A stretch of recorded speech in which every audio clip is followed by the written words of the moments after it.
বয়সভিত্তিক টেনিসে আলো ছড়াচ্ছেন জারিফ জাওয়াদের মতো প্রতিভাবান কিশোররা। তবে উন্নত প্রশিক্ষণ আর পৃষ্ঠপোষকতার অভাবে প্রত্যাশা অনুযায়ী অগ্রগতি হচ্ছে না তাদের খেলার মান। জনপ্রিয় ক্রিকেট, ফুটবলের চেয়ে টেনিসেই দেশকে নিয়মিত আন্তর্জাতিক সাফল্য এনে দেওয়া সম্ভব মনে করছেন জারিফ জাওয়াদরা।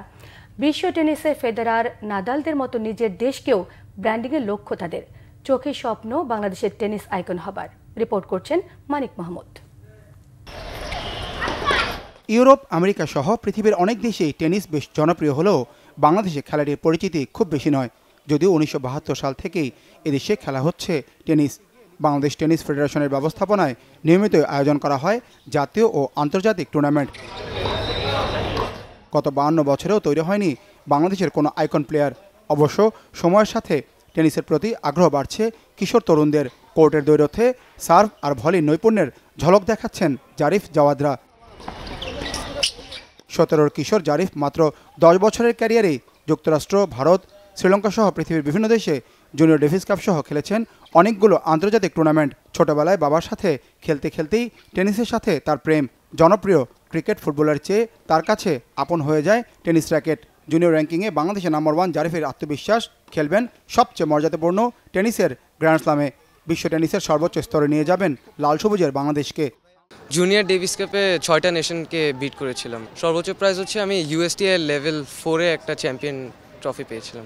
বাংলাদেশে আমি আন্ডার 12, আন্ডার 14, আন্ডার 16, আন্ডার 18-এ চ্যাম্পিয়ন ছিলাম। অ্যান্ড লাস্ট 2 ইয়ার্স আমি ডেভিস কাপে খেলেছি। সো মেন্সেও আমি র্যাঙ্ক হোল্ড করছি। আমার হচ্ছে নোভাক জোকোভিচ। অ্যান্ড আমার ফেভারিট স্ল্যাম হচ্ছে অস্ট্রেলিয়ান ওপেন। ফোরহ্যান্ড সাইড খুবই পছন্দ এবং এমনি টেনিস সব কিছুই ভালো লাগে। আমি চাচ্ছি দেশকে রিপ্রেজেন্ট করতে, দেশের হয়ে যতটুকু পারা যায় ওইটুকুই। প্রতিভাবান জাওয়াদ টেনিস খেলছেন 5 বছর ধরে। বাবাকে অনুসরণ করেই তার এগিয়ে চলা।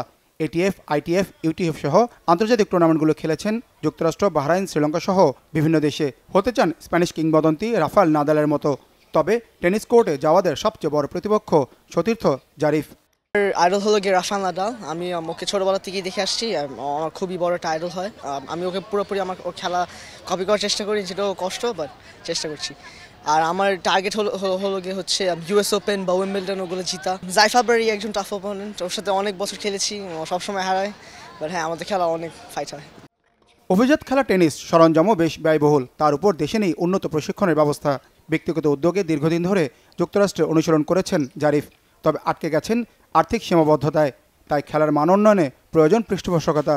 আমার মনে হয় আমাদের মেনলি লাগবে ট্রেনিং, ইন্টারন্যাশনাল ট্রেনিং, যেটা হচ্ছে আমরা ইউএস বা অন্য জায়গায় আমরা ভালো যে ট্রেনিংটা ওইটা হলে আমাদের বেটার হয়। তাহলে আমরা ওই লেভেলের খেলা খেলতে পারবো। অলমোস্ট 9 মান্থস মতন ইউএসএতে প্র্যাকটিস করেছি। আচ্ছা, আমরা যদি স্পন্সর না পাই তাহলে আমাদের খেলার যে মান ওইটা কমে যায়। যেমন আমরা র্যাকেট জুতা অনেক এক্সপেন্সিভ, এগুলোর পিছনে অনেক খরচ হয়ে যায়। প্লাস একটা প্রেশার থাকে, একটা ফিনান্সিয়াল প্রেশার থাকে। আর যদি আমরা স্পন্সর পাই তাহলে আমরা ভালো মানের জুতা বা র্যাকেট বা যাই হোক ওভারঅল সব কিছু দিয়ে আমরা ভালো করে আরও খেলতে পারি, আরও মানটা আরও হাই হয়ে যায়। আমাদের টেনিস একটা খুবই এক্সপেন্সিভ গেম, যেটা হলো গিয়ে নিজের থেকে টাকা দেওয়া খুবই কষ্ট হয়ে যায়।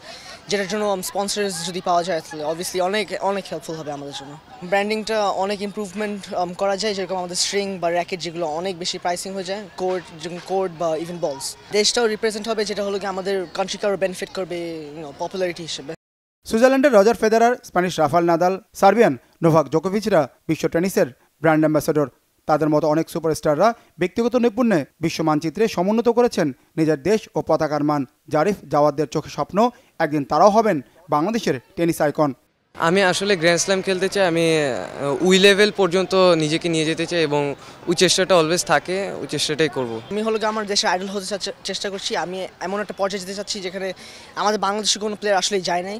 সো আমি ওটাই চেষ্টা করছি যে গ্র্যান্ড স্ল্যামে যেটা আমাদের বাংলাদেশের কোনো প্লেয়ার এখন পর্যন্ত যায় না। ওয়ান সাকিব আল হাসান আর one Cristiano Ronaldo can not win the whole game. এরকম সাকিব আল হাসান যে খুবই এত ভালো খেলে, প্রবাবলি বাংলাদেশের one of the best player in the world, সে বাংলাদেশকে জিতাতে পারছে না বা ওয়ার্ল্ড কাপ নিতে পারছে না সিন্স অবভিয়াসলি আর 10 জন আছে টিম। টেনিসে আপনি যদি একজনই ভালো হন তাহলে you can win anything you want.